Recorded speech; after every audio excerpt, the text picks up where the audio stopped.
최근 시장의 박스권 움직임 가운데 신고가를 경신하는 여러 가지 섹터도 있고요. 종목도 있습니다. 오늘 엔터주 가운데서는 JYP 엔터테인먼트가 계속된 신고가 행진을 하는 모습이고요. 또 SM 하이브 할 것 없이 중국의 리오프닝, 또 우리나라도 다시 한번 마스크를 벗게 되면서 더욱더 기대감이 커지고 있는 상황입니다. 자, 오늘 멀리 보자면요. 여러분들이 좋아하시는 가수, 또 퍼포먼스를 하는 우리 아티스트 분들을 보실 수 있을 것 같은데요. 또 PD님의 배려와 함께 요 주변에는 여기만 빼놓고 남자 가수들로 배치해 주신 점 감사 말씀드립니다. 엔터주에 대한 이야기를 나눠보겠습니다. 이분은 누굴 좋아하실까요? 인베스트 자문의 인성희 고문 함께합니다. 고문님 어서 오세요. 네, 안녕하세요. 네, 반갑습니다. 예. 굉장히 많은 우리 아티스트 분들이 있습니다. 지금 사실 지난번에 여자 아티스트 분들만 이렇게 세팅을 해놔가지고 제가 굴욕을 겪었는데 오늘은 보니까 남자 아티스트 예, 훨씬 남자, 많아가지고 예, 멋있게 잘 다행입니다. 나왔네요. 혹시 아십니까? 뉴세라핌인가? 르세라핌.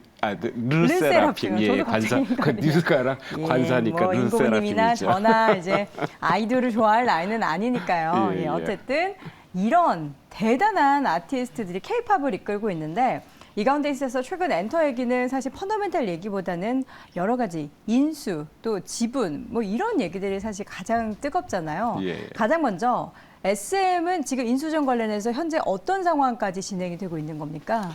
최근에는 뭐 크게 움직임은 없어요. 관련해 갖고. 근데 이게 지금 이제 SM 최대 주주는 이수만 총괄이에요. 이수만 총괄이 지금 9.08%를 갖고 있고 2대 주주는 이제 국민연금인데 이 중에서 이제 그 19% 중에서 한 14.8%를 이제 하이브에 넘기겠다. SM하고 이제 대립각이 섰지요. 네. 그러니까 SM에서는 지금 3자 배적 유상증자를 통해 9.05%를 지금 인수하려고 이게 결정난 거 아니에요. 근데 왜냐하면 인수해서 했는데 지금 이수만 총괄이 가처분 신청을 냈단 말이에요. 그거에 대해서. 그래서 이 가처분 신청 결과가 어떻게 될지에 대해서 향방이 결정이 날 것 같아요. 이게 지금 3자 배석 유상 증자가 3월 아마 6일인가 아마 발행을 해요. 그러니까 가처분 신청 결과에 대해서 이게 기각이 된지 어떻게 된지는 그 전에 결정이 날 거니까 빠르면은 2월 말 올해 이제 이번 달 말 늦어도 3월 6일 이전에는 결정이 나야 그 발행을 할지 안 할지 결정이 난단 말이에요. 만약에 발행이 된다 그러면은 SM 주가는 엄청나게 뜰 수 있어요.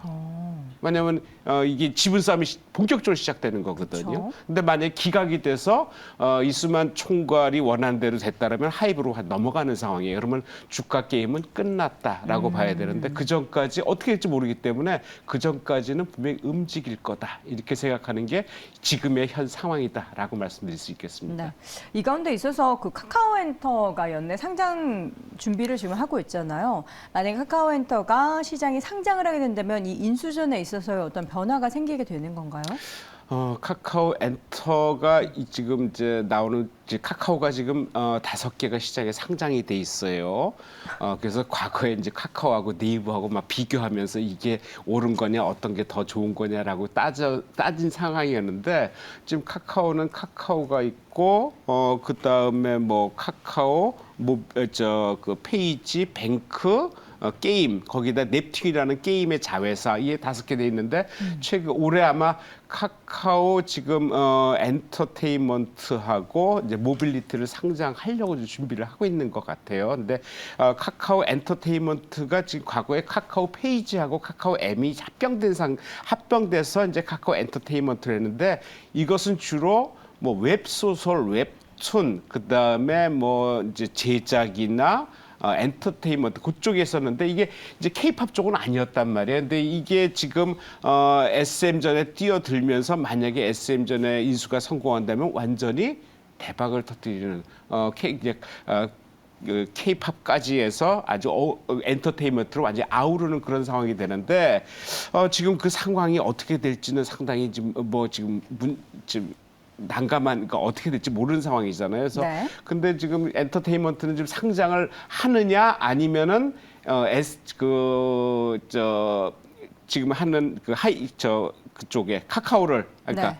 지금 하이브와 SM을 SM. 인수한 이후에 상장을 그러니까 하느냐 아니면은 그 전에 상장을 하고 SM을 뭐 자회사로 두든지 아니면 병합을 시켜서 편입을 하든지 여러 가지 상황이 있는데 그 전까지는 크게 아직까지는 그러니까 SM의 문제가 끝난 다음에 좀 될 것 같은데 만약에 그게 잘 된다 그러면은 어떤 게 유리할지는 더 판단을 해야 되겠다. 근데 지금 카카오네트 같은 경우는 뭐 사우디 국부펀드나 싱가포르 투자청에서 거의 1조 1,500을 이미 지금 투자를 받은 상태이기 때문에 만약에 그 SM 인수와 관계없이 먼저 상장을 하고 그 이후에 SM을 만약에 받아들일 수만 있다면은 엄청난 효과를 발휘하면서 그것을 뭐 자회로 편입시키든지 아니면 합병을 하면 주주관계 또 문제가 있어요. 공개 매수도 해야 되고 그래서 그런 문제를 거친 이후에 아마 본격적으로 이루어지지 않을까 생각이 되는데 그 하여튼 인수 그 상장 얘기는 아마 상반기는 지나야 되지 않겠느냐라는 쪽에서 좀 관측이 되는 것 같아요. 네. 그러면요, 고모님. SM은 어디로 인수돼야 주주 입장에서 좋은 거예요? 아까 앞서서 하이브 쪽이 만약에 넘어가게 되면은 주가 상승은 SM 지금에서 이제 멈출 것이다라고 했는데 오히려 카카오 쪽으로 넘어가야 좋은 건가요? 그러니까 이 주주라는 게 이제 우리 보통 얘기하는 우리가 소액 주주이기 때문에 네네. 이제 소액 주주 입장에서 그쵸, 대변을 그쵸. 한다 그러면은 지분 싸움은 돼야 되지요. 예, 그러니까 지금 이제 3월 6일 이전에 가처분 결정이 나서 아마 그게 이제 카카오로 아마 넘어가는 그러니까 기각 안 되고 정상적으로 된다면은 카카오의 지분은 이제 9.05%예요. 얼마 하이브에서 공개 매수 가격을 12만 원으로 신청을 했잖아요. 근데 이게 거의 실패로 지금 끝났단 말이에요. 왜냐하면은 12만 원 신청했는데 이게 지금 13만 거의 14만 원대까지 근처 가다가 그쵸. 다시 밀려갖고 이제 12만 원, 3천 원 뭐 근처까지 왔는데 아마 그 이상에서 거래가 될 거예요. 암만 나빠도 12만 원 이상에서는 거래가 될 거예요. 만약에 그 이하로 되고 기각이 돼서 그렇다면 하이브로 넘어가는 쪽에서 큰 문제가 없겠는데 만약에 기각이 안 되고 그냥 넘어가서 한다면은 12만 원에 누가 공개 매수 신청을 하겠어요? 왜냐하면 공개 매수하면은 세금도 또 내야 되지 여러 가지 문제가 있는데 그냥 장에서 그보다 비싸면은 따로 수수료만 내고 팔면 된단 말이에요. 거래세하고 그러니까 네. 굳이 거기에 응할 이유가 없어요. 그렇다면 공개 매수를 못하는 실패하는 거고 그리고 그런 공개 매수 가격이 좀 올라가지 않겠냐 얘기를 했는데 하이브에서 부인했단 말이에요. 우리는 올릴 생각이 없다.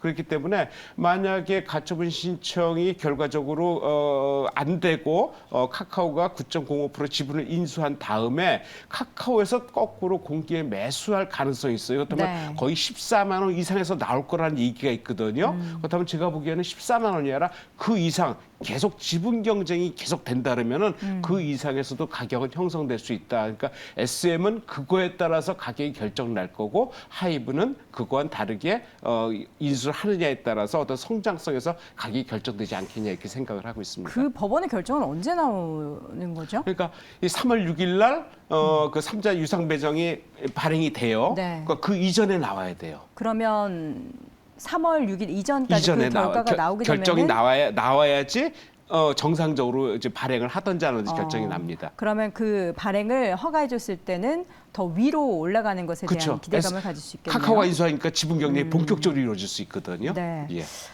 SM 주주분들 입장에서는 그러면 이제 이게 오케이 돼가지고 더 위로 올라가기를 싸움이 나야 보실 텐데. 싸움이 나야 재밌는데 뭐 하여튼 개인 투자자 소액 주주 입장에서는 본격적으로 싸움이 벌어진다라면은 아마 이것뿐만이 아니라 거기에 관련된 엔터 주식이 같이 움직일 가능성도 있어요. 자, 저희가 정정 드릴 게 있는데요. 이 아리따운 우리 친구들은 르세라핌이 아니고요. 뉴진스네요. 그것도 틀렸네. 저기 고모님 예. 가만히 계시면 중간이라도 갑니다.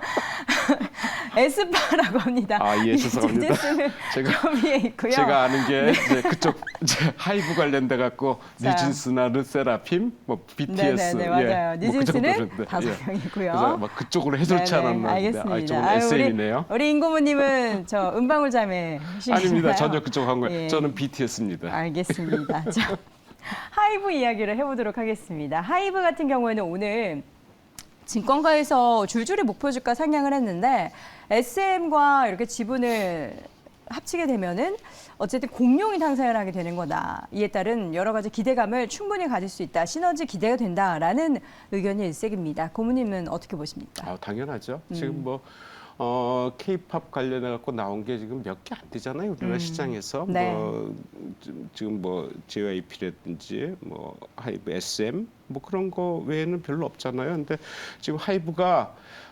실제적으로 그 이제 군 문제 때문에 마지막 그 가장 나이 많은 친구가 진이에요. 진. 예, 진이 네. 이제 군대 갔죠. 예, 작년 말에 이제 끝내 뭐 이게 뭐 일반 프로 선수, 그러니까 운동 선수와 경쟁해서 누가 국위 선양을 더 많이 하고 누가 혜택을 받아야 되냐 그런 이제 문제가 상당히 불그러졌다가 끝내는 그냥 아무 일 없이 그냥 군대를 갔어요. 네. 갔는데 솔직히 국위 선양 따진다면은 뭐 K-팝에 관련된 국위 선양이 저는 훨씬 큰 것 같아요. 왜냐면 지금 이제 여행이 본격적으로 시작됐잖아요. 그래서 외국 나가면은 이 동양인들 특히 한국인들을 전에는 중국, 일본 구별을 못했는데 이제 구별을 좀 한다는 얘기를 해요. 그래요? 이 한국 사람 얼굴을 구별을 한대요.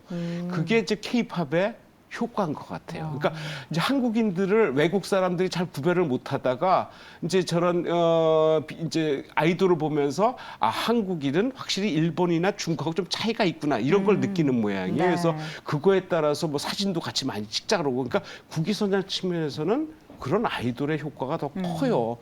근데 실제적으로 이제 하다 보니까 이제 하이브 같은 경우에 이제 본격적으로 이제 이런 그래서 최근에 나오다 보니까 실적 같은 뭐 본격적으로 가격 이제 들어가면은 실적 같은 게 작년 실적이 영업이익이 2,377억인데 전년 대비해서 25%는 올랐는데 하이브가 네. 실제로 바닥을 치고 안 올랐고 실제로 바닥을 치는 그동안 실적이 좋은데도 불구하고 안 오른 게 BTS 문제였단 말이에요. 군 문제 근데 때문에. 실제적으로 BTS가 지인이 군대 가겠다 그러니까 그때부터 실제로 바닥을 치고 올랐어요. 그러니까 이제 소문까지는 고생을 하다가 뉴스가 나오니까 이제 악재 끝났다라고 생각해서 올라가면서 그 다음에 나온 게 르세라핌 얘기가 나오면서 약간 좀 문제가 처음에 있었는데 네네. 아무튼 본격적으로 공연을 시작했고 뉴진스 시작했고 과거에 네. 세븐틴이 있었고 이런 식으로 하면서 실적이 올해 그렇게 작년에 나쁘지 않고 주가는 많이 빠졌고 BTS 문제 때문에 그 고생을 했는데 이제 결과는 끝났고 네. 이런 저 바닥 치면서 올라가 갖고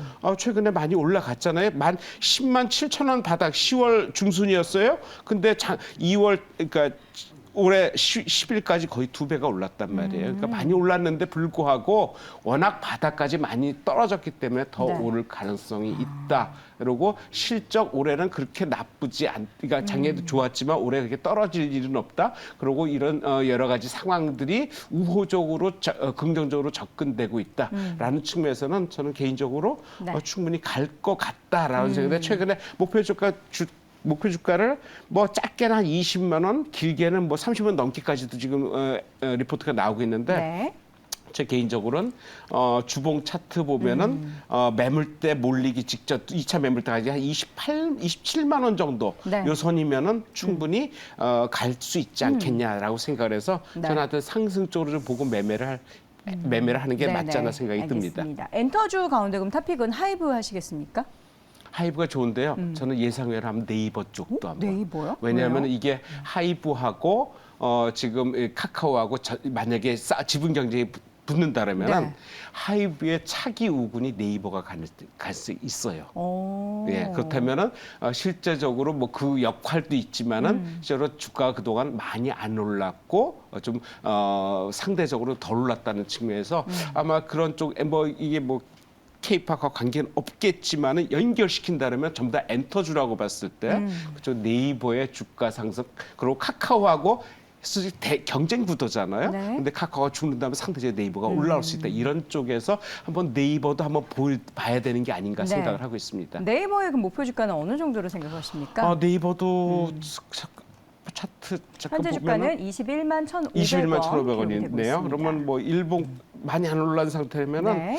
한 27만 원까지 매물벽이 거의 없기 때문에 그러니까 네네. 요 고비를 넘기면은 한 27만 원까지 올라가지 않을까 생각을 합니다. 네, 알겠습니다. 탑픽 종목도 의외로 네이버를 제시해 주셨고요. 오늘 엔터주 관련해서 이목저목 이야기를 나눠봤습니다. 이 친구들은 네, 기억 안 넘어가시죠. 나시죠? 알겠습니다. 이 친구들은 SM 소속입니다. 네, SM 소속의 가수들이라는 거를 다시 한번 알려드리면서 지금 이 시간 인베스트 자문의 인사의 꿈을 함께했습니다. 고맙습니다. 네, 감사합니다.